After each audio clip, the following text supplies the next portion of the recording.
long. And so it's like, oh, there's so much to do here. So Yeah. yeah, Exactly. I could really talk for hours on that, but this is a business podcast, Charlotte. So we got to keep it business.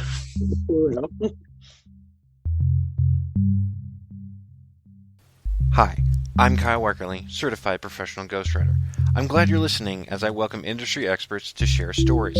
You'll hear of lessons learned the hard way, overcoming professional hurdles, turning experience into actionable knowledge, and how to connect with your target audience. This is the Career Challenges Podcast.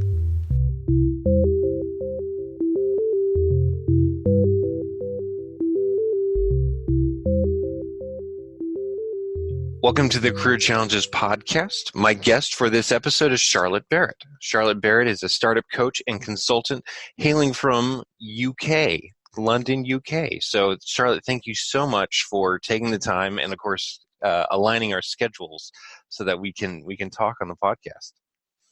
My absolute pleasure to be here with you and your audience. And yes, we made it happen despite the ocean and the time difference. So excited to be here. Yeah. Awesome. And so your brand Success Even for a Girl Like Me, can you explain to me how you came up with that idea and the process of getting it started?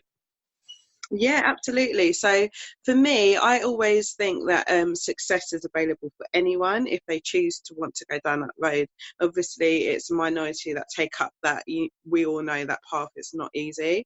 But what I wanted to do with this brand and with other stuff I've been doing with my co-founded company is to really ensure that, especially women, that they can understand that no matter where they are right now, they can go out and create success with the tools they have, and obviously just elevate on that and grow it as they go on to each new level. So that's where Success Even for a Girl Like Me stems from.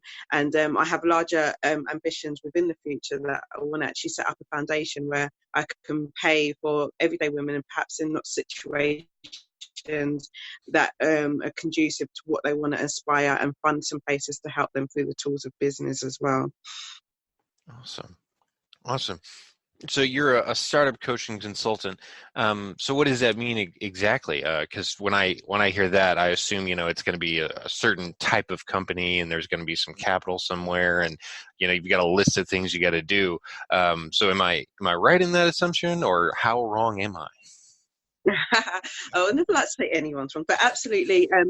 How I work is really organic. So it's not working with large companies, it's working with those that are starting out. So predominantly the work that I do is online. So we have global clients. I have a co-founded business growth agency, and what we do, work with clients to bring that idea from conception to reality and build profitable online businesses. So we look at it holistically, where they are, where they're going really. Also work with local universities with their students, go in and teach workshops around starting and how they can grow as well, and work with different small to medium sized companies, again looking at what they can bring in systems and growing their business as well. So you had some of it right, but it's not literally how I love to work. Is I go in and see where the company is at, look at the strengths and weaknesses, and work that way. So I'm not just throwing a bulldozer list of checklists in the way that I work.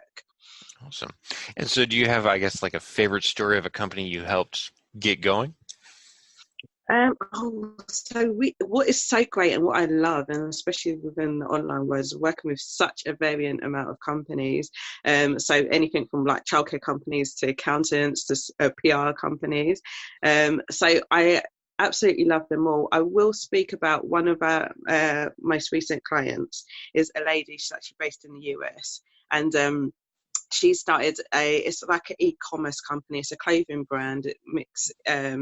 It's quite unique in the style that they have, and she has really progressed working on one of our online programs recently, working through the modules. She has a company. She's been recently nominated for one of the top 50 women in business within her local area. She's seen sales grow within her company. She's got won an award as being one of the most recognised new influencers. So she's been really a joy to work with, because she was building this business alongside still being in her 9 to 5 as well. and Hmm. she is a mum as well, and so she's had all the things that people would see as challenges. And what's been great is just seeing how this business is really progressing, shaping off through putting systems and procedures in and working with her to really get a structure and make it work. So that's one of my most favorite, because it's one of the most recent ones as well, actually, and just seeing what she's had to do to make this happen, and she's done it, and the recognition she's now receiving has been absolutely a joy to witness. Awesome, awesome. You mentioned she was in the U.S. and you're in the U.K. Do you have a lot of international clients, or is it really more, once in a while you have somebody here from the States? Oh no, we have lots of international. So we actually have a Facebook community group as well, and we have online programs. And I would say probably the majority of our clients, the ones online, offline, we work with local companies.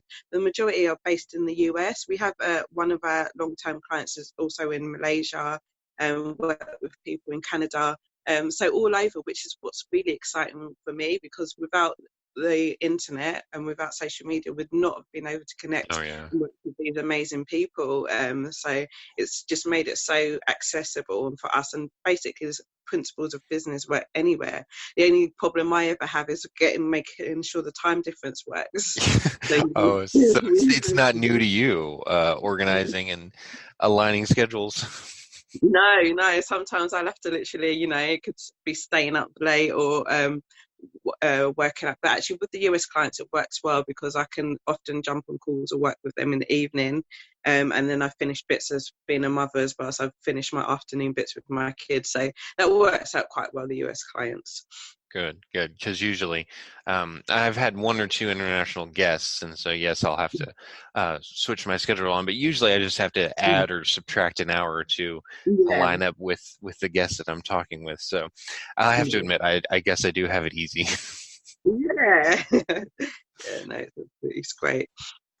So, as a business coach and startup consultant, where did you kind of learn the tricks of the trade here? Did you go to school for it specifically, or is it just you're working and you saw, oh, I've learned a lot of this stuff.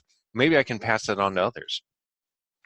Okay, so I did go university. I actually studied marketing and communications and got my degree. But my entrepreneurial journey started much before that. And I often always say to people I was destined to be an entrepreneur in some way or form. And my first business, I actually, because my father had a business ever since I was growing up, and I got involved with that to help him with the invoices side from the age of 14. Wow. So I picked that up. And then when I got to 18, I remember I started this productions and promotions company. And I remember pitching to my mum for investment, and she made me do a business plan and all sorts. It was hilarious. And I got a partner with me. And she actually gave us some money, and I was putting on promotions within London, so doing events management. And we also had a few artists we were starting to manage. I often say I was influenced at that point through the whole R&B US culture, where like no, for your audience familiar, people like Puff Daddy. I was determined I'm going to be a manager, and that Mhm. really influenced, and that's where that idea was born. Fast forward, after I finished my degree, I decided around 23 that actually I didn't want to go on and do the whole corporate thing at that point. I wanted to actually start a business because it's always been ingrained in me. I'd been dabbling in it in some form. And then I set up my own restaurant and catering company. And this was a new area to me again. And I'd gone and I did sort of like a Dragon's Den version where I had to go and seek funding and put my pitch up and my business plan. And I started that, and I run that for 5 years successfully. So I learned so much about business at a very young age. It was 21 actually after I finished my degree, and I went in and done that, had staff, got contracts and things, and it was a massive learning curve for me. And so I've picked up business throughout the years, and since then, fast forward after even having my children, I've always had business in some shape or form, to currently now a co-founder business growth agency, my own brand, Success Even for a Girl Like Me. So my teaching and coaching comes from actual experience, and for the love of just trying to show people that actually if you have an idea, you have the right strategy in place, you can implement it. And you don't need the formal training either, although I do, and my business partner has academics wise, but it's just experience and being willing to fail forward. Mhm. Awesome. So I'm curious about your mindset when you're approaching or a new client comes to you and they ask, for your services and you're kind of assessing where they're at.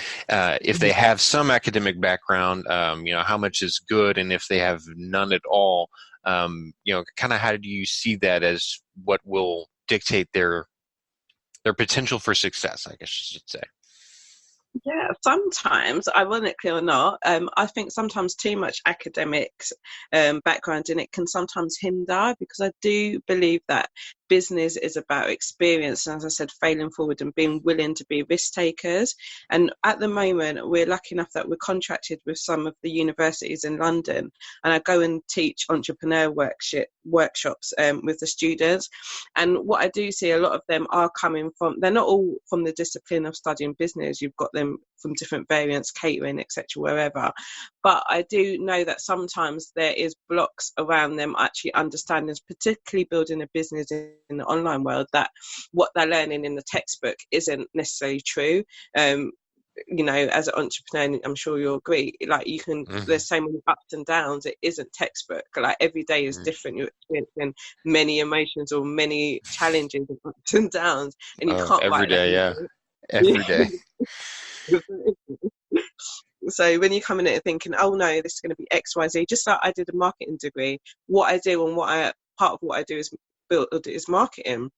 It isn't like what I learn. It is literally, and things change so much as well from a textbook to the realities of it all. So sometimes I do think it can actually hinder.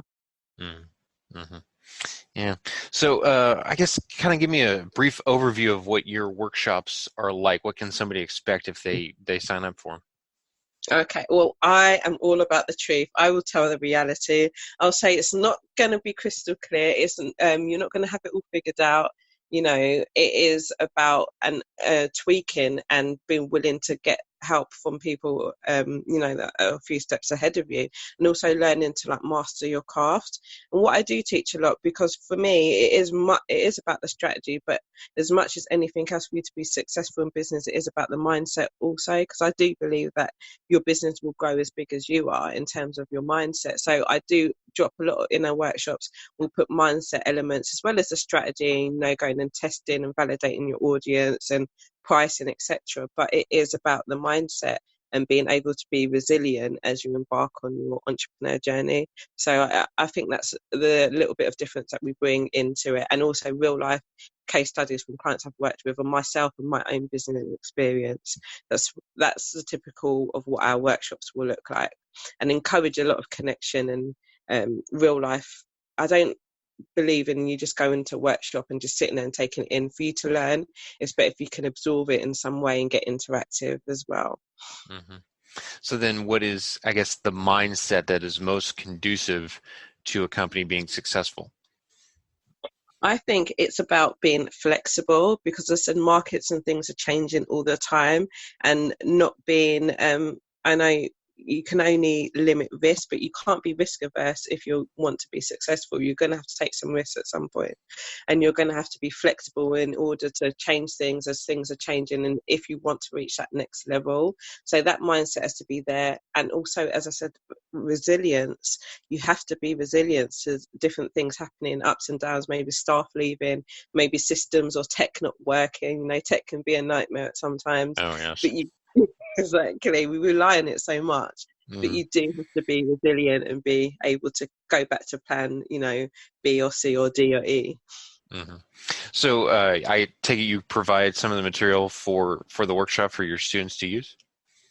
Yeah, so we always give out, so we give lists of things that they can use. We give tools. We have some online resources we let them have, books that we recommend as well to for them to read. So yeah.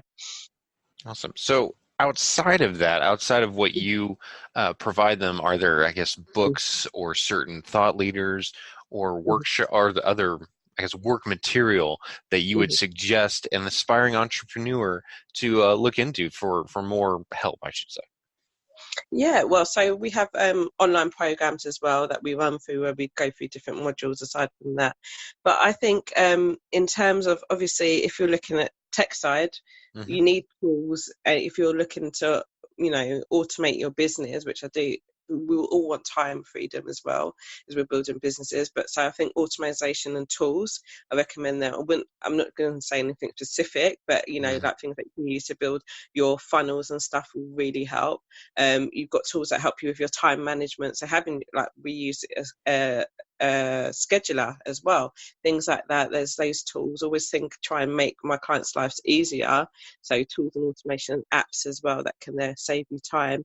And then there's looking at the mindset and the development. You're looking at podcasts like yourself, podcasts where you can gain, inspiration and actual nuggets of information you can use to grow your business, books, and going offline, getting to events as well. So yesterday myself, I actually went to a business boot camp and there were speakers, and that really, really always helps you up level your game as well within business and understanding what's going on and how you can improve as well.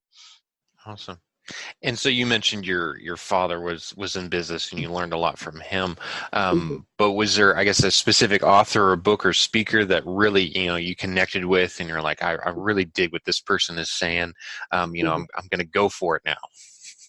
Yeah, I think so. I started before I got really into the personal development world. I'd had my business before, but I think going back to it around in my early 30s is when I would say Robert Kiyosaki, Rich Dad Poor Dad, and then that just was like, okay, there's a whole another world. Although I'd done business and stuff before, it really opened up my mind and actually understanding why, because I think I'd had that instinct. I always needed to be involved in business, but I probably didn't necessarily know why. But that book cemented it for me as a start, and actually why I'm trying to attain wealth, why I'm trying to create legacy, and the different sort of spin-offs. So that was one of the first, and obviously since then I've read so many books. At the moment I've actually just started recording videos with book reviews because I read so many, and there's so many good takeaways from so many books.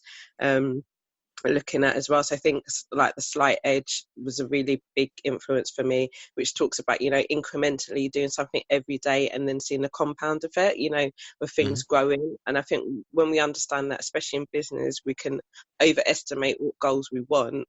But when we understand that it's bit by bit, block by block, then that really shifts the focus and you understand why you're doing these things and why they all mount up to the bigger goal and the bigger picture.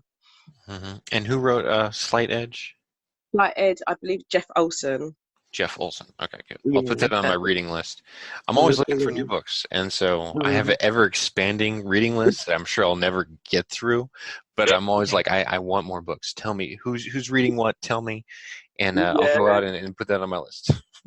Yeah, no, absolutely. And one more actually I've just read, I will share with you, and I think would be good for your listeners, is by Donald Miller, The Brand Story, and that's quite a good Story Brand? Oh yeah, yeah, I've read that, and yeah, he has those daily tips coming out. yeah, And so yeah, I on get the those every day. And actually yeah, I'm taking notes on those too and not just on the book.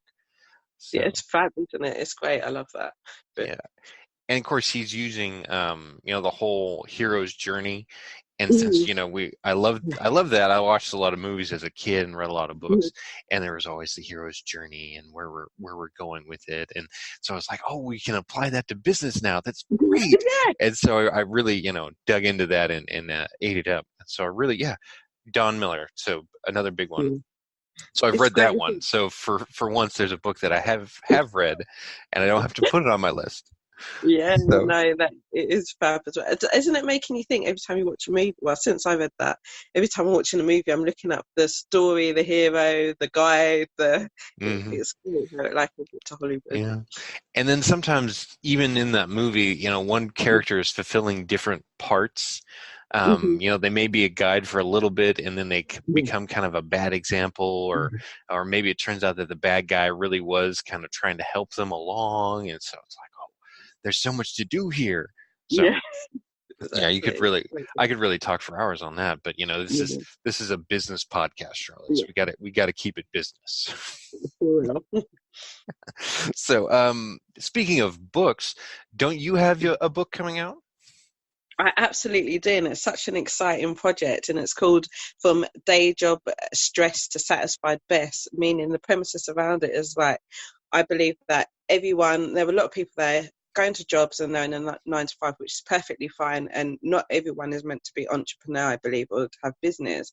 But those that do and are fed up of, being in that stressed out situation or unhappy, then you can always find something that can bring you to your satisfied best. And for me, and a lot of people, I know business is that where they're able to use their gifts, whether it's a creative business or it's a more corporate business, whatever it may be. And when you're able to fulfill and live the lifestyle that you want with using the gifts that you have, then I think that's when you become your satisfied best. So that's the premise around the title. So moving from your stressed out self to your satisfied best using the vehicle of business. And how I'm co-authoring this book with my business partner, who I run my growth agency with, and how we've want to use this book is more, it's a tool and a guide. So it's our stories as you go through your different journey of building your business and setting it up. Like you have your wake up call that, something may happen, whether it could be redundancy or something, anything as your trigger, and you realize you need to build this business. And then you go through the different stages, and then,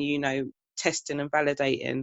And so we go through that, and we sort of teach our framework that we teach our clients how to build and grow their businesses. And then we bring our stories into it as well. So really excited about it. And I hope it's going to make a lot of difference. And there's actionable things in there that people that perhaps are starting can use this as our first guide and basis as well. Awesome. And so your book is coming out in January, right? Yeah, January, all things Okay. yet. From yet.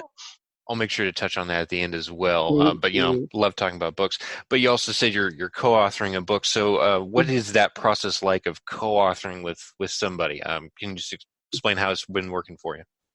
Yeah, so luckily me and my business partner have been working together for about 4 or 5 years now, so we know each other, but it still was hard co-authoring because it's like we have different voices, we have different perspectives, and it's like, how do we merge this, make it not confusing for the reader?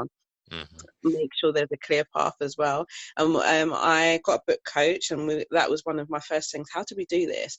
And what we did is we divvied up, we worked out what sort of chapters and what story we wanted to tell, and then we worked out who's resonated with each chapter, and then we divvied it up in that way. And then we obviously have a structure for each chapter, so there's some coherence and flow all through the book as well. But then what's worked really nice is that those that know us, they know our different voices, and those that are going to be coming into our world via this book, it's still, you can get a bit of Grace and you can get a bit of Charlotte, and you can still have a coherent way to understand and you can get the message that we're trying to portray. So it's been a process, and I think initially it was working out how are we going to have both our voices and not make it confusing, and how are we going to make the story flow. But it's worked out really well, and we're still working on it. It seems clear, and next step is to get our beta readers to go through it and read it as well. But yeah, it's been a really fun process, and I'm really enjoying it and can't wait for it to be out. Awesome. So there's kind of this within the writing community, they say authors fall into 2 categories. You have your plotters who organize everything out, and then you have your pantsers who just kind of start writing and see where it goes. So would you say you were more the plotter or the pantser? I think the plotter, and I think that comes from I've done project management. Definitely, I think that comes from my life as well. So yeah. I think I did project management corporately for a little while as well, and I think everything for me has to be plotted out. And being a busy mum, so everything's definitely plotted out. This happened even within the book. This and this and this. You do this, so definitely that side. Yeah, I learned that too when I became a parent, that I have to really plan out better. Like I thought I was organized, that arrogance when you're young, like I know how to do this. And then somebody hands you a baby, it's like, what the heck? And the baby is like, I don't care about your schedule. I'm hungry now, or I'm going to go to the bathroom now, or I'm going to cry right now. And so, yeah, I've really had to work on my organization and sticking to a plan. As a parent. So yeah, I totally understand that, the need to plot just from a parent's perspective. But absolutely, you have to become super organized whether you like it or not. Yeah, I will say I'm more organized. I don't think it's better though. I'm sure it is. Yeah, there's so much to juggle. So yeah, and then you've got life on top.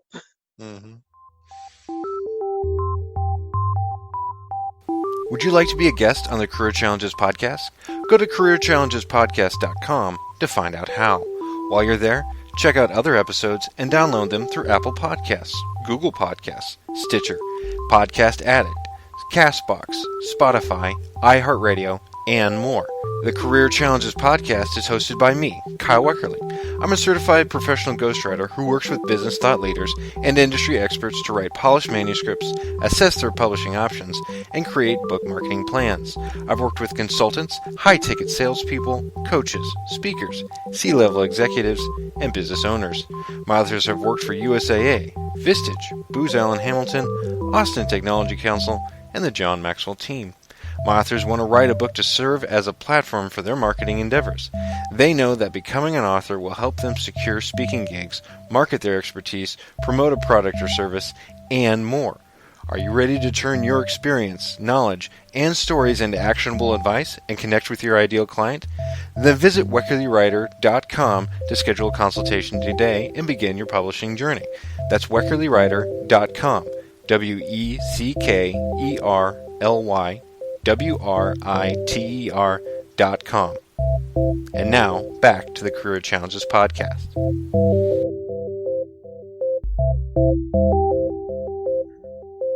So this is the Career Challenges podcast. So I do have to ask these questions just because, I want to keep that consistent among all the episodes. So as a startup coaching consultant, Charlotte, what were some of the challenges that you had to face on your road to get to where you are now?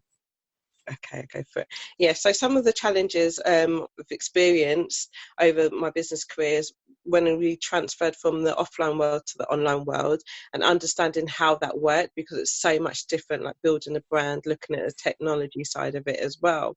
In terms of other parts of my career as being an entrepreneur, I remember when back in 2008 when we had the recession, that played a big part in the my business that I had at the time. And I saw when all the businesses around the world and everything started to crash, I did notice a massive dip fall within the restaurant that I had and the catering company. People wasn't coming out as much, and that was a pretty hard time as well. So they've been some of the challenges, and also understanding that competition can be a great thing and not it doesn't always have to be the end of the world. And again, I experienced that when I had the restaurant, and I always tell this story and people are like, wow, because I was in business for a while and the business was doing really well, and then we suddenly had a competitor come up and open right next door who was selling the exact same food. And I think actually at a young age experiencing that was such a massive challenge, and understanding that actually there's a room for everyone, but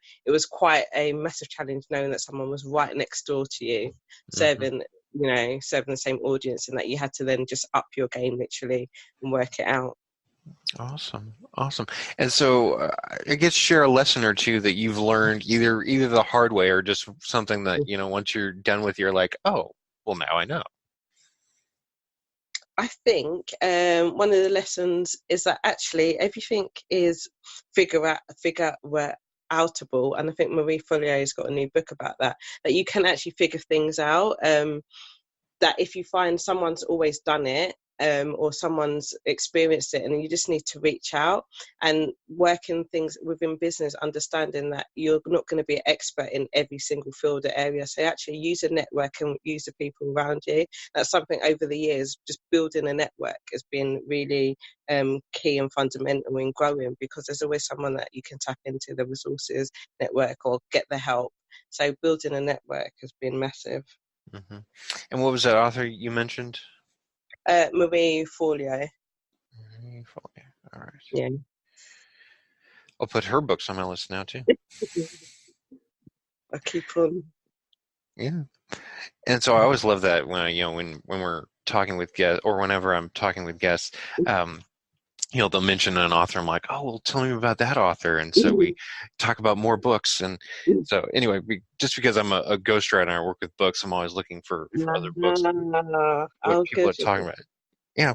So I love that part, that there's always a book out there that either covers that subject, or if it's something that's kind of in between a lot, it'll at least touch on that.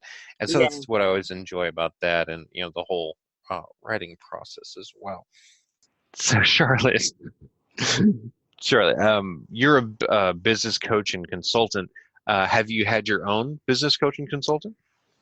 Oh, absolutely. I do believe in practicing what you preach, and I always have mentors, coach, and consultants. And I usually tend to have a few, and I'll be in different programs as well. Because for me, aside from practicing what I preach, it's important that I'm always up leveling myself so that I can give the best to my clients. So at the moment, I have a business coach. I'm in another program where I have another coach as well, and then I always have a mentor as well that I tap into not so frequently. So I always have got to have someone there that I can go to. I can sound ideas off. I can, ask, what is the next book that perhaps I need to read, or what is the next new trends coming on in the industry, because I always believe there's someone that you can tap into that's got that information and that has been there before you are about to get there. So, having coaches and mentors is invaluable. Mm-hmm. Mm-hmm. So have you had the same coach the entire time? Oh no, I have changed throughout the years. And I think that's because every time you get different things from different coaches, and I don't think one coach or one mentor can give you everything you need. Mm-hmm. I really don't. I think it's important that, as I up level in a skill area, then I'll seek another coach or mentor who's perhaps that expertise there. And sometimes, as I said, have, a number, because as I said, I believe that everyone's got skills and their strengths and weaknesses, and one person can't be all around great at every single thing. So that's why I would change, or I have different at the same time in different areas. Mm-hmm. Mm-hmm. So when you're looking into hiring a coach for yourself, is there a specific kind of criteria that you follow for every coach, or does that, I guess, change on whatever need you're looking for? So I do think it changes. There's different points. So I've had male and female coaches and mentors. And I remember at one point, there was a point where actually I'd had a female coaches and mentors. And I was like, I actually want a lady. I want a female and a female. Yeah. So that's a mother for me at that point, because I was like, actually, they're not quite resonating in that area, that perhaps I've got these other responsibilities or these other, with children, as you know, as well. So Mm-hmm. there was points where I've needed different coaches and mentors who have been at different points in their life as well, or where I could resonate a little bit more. So that's how I choose my coaching mentors, is usually a lot to do with if I feel they're going to be right, if I've looked at that they've got the success that I want, or they've achieved the goals, and also looking at the sort of people who they've coached and mentored before in their community. If they're, literally like my type of people, if they've got the same morals and ethics as me as well. And what I look at and what I tell my clients as well, think of your coach and mentor. Would you actually want to go on holiday with them and spend a week with them? Could you do that? If it is, then yeah, they're probably the right one for you. But if not, then you're not going to take heed of that information they're going to give you, or those strategies and tools, if they're not a person that you actually really resonate with and like. And so that's my main filtering out factor. Would I want to spend time with them? Then obviously I look at what they've achieved in their their community as well. Awesome. That's a good piece of advice. Would you like to go on holiday with them? I never thought of it of that approach mentally towards that finding a coach. Anyway, so what kind of advice would you give to somebody else looking for a coach or mentor? I guess, can you boil it down to maybe one or 2 points? Yeah, so I'd say look at that coach or mentor. Are they a few steps ahead of you? They don't have to be literally 1,000 steps ahead, because sometimes they can seem too out of reach. Have they achieved what you want? And then my last, what I've just mentioned as well, would you want to actually spend time with them? Because you've got to be in a space where you've got to receive the information and go out and implement and execute it. And you only do that with people that you tend to like or you respect. So think of that relationship from that point. Mm-hmm. Awesome. So if somebody's listening to this podcast, Charlotte, and they're hearing, you talk about yourself, and they're like, oh, I'm really digging where Charlotte's at. I want to do what she's doing. What advice would you give them? I would say, first and foremost, go get a coach or mentor. And it doesn't always have to be someone that paid if you're not in that situation, but find someone that can help see the bigger picture. Because sometimes when we want to do something, we're not looking at it from all the angles, and we might want to go into a passion project and perhaps there's no actual money to be made out of it if that's what you're after. So look at that, then look at your strengths and weaknesses as well, and understand what it is you're going to be able to bring to the table to the business, and analyze if you're going to need help. And if you're going to need help, don't try to do it all yourself. Maybe you might need someone to co-found with, or you might need to bring people in that you can outsource bits to as well. Stay in your zone of genius is what I always say, and that's where people sometimes fall to. They're trying to do too many things that they're not great at, so they can't excel in that area that they're brilliant at. So stay in your zone of genius. So then how can people reach out to you, Charlotte, and connect with you? So I am all over social media, very present. So you can reach out to me either typing in Charlotte Barrett. If you're using Facebook, you'll find me there. Or One Less Stress Connect is the agency. You can type that in. We'll go to the website. You'll find me there, and you'll be able to be led to, whether it's any of my free resources, or you can connect with me in my free community as well, which is a female entrepreneur collective. Awesome. And what's the name of that specifically? It's a female entrepreneur collective. Oh, that's what it's called. Okay. I thought it was just how you would describe it. That's cool. Yeah, well, awesome. It is as well, but yeah, it's the name. Awesome. So I highly recommend that to all of my listeners who, are female. Obviously, I won't be able to join, but that's cool. So what's next for you? You mentioned you have a book coming out. Talk about that some more, and then is there anything else you wanted to talk about?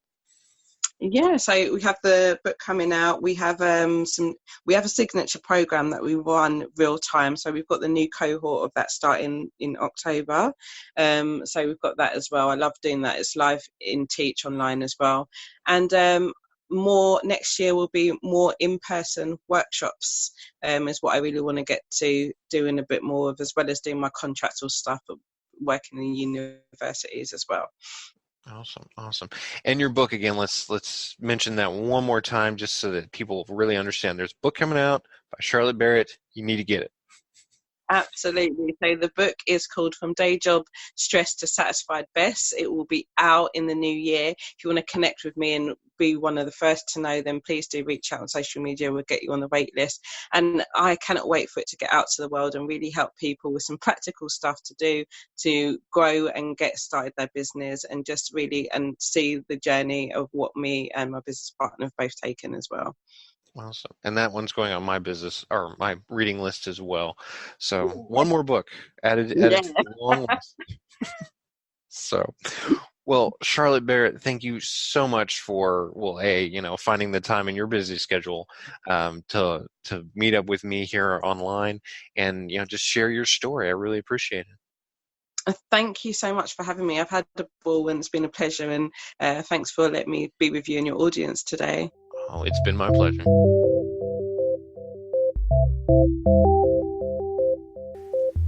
Thank you for listening to the Career Challenges Podcast. Don't forget to subscribe and like the Career Challenges Podcast on your favorite podcasting app. Visit careerchallengespodcast.com for more information. Schedule your free consultation with Kyle Weckerly by visiting weckerlywriter.com today. That's WECKERLYWRITER.com. Thank you.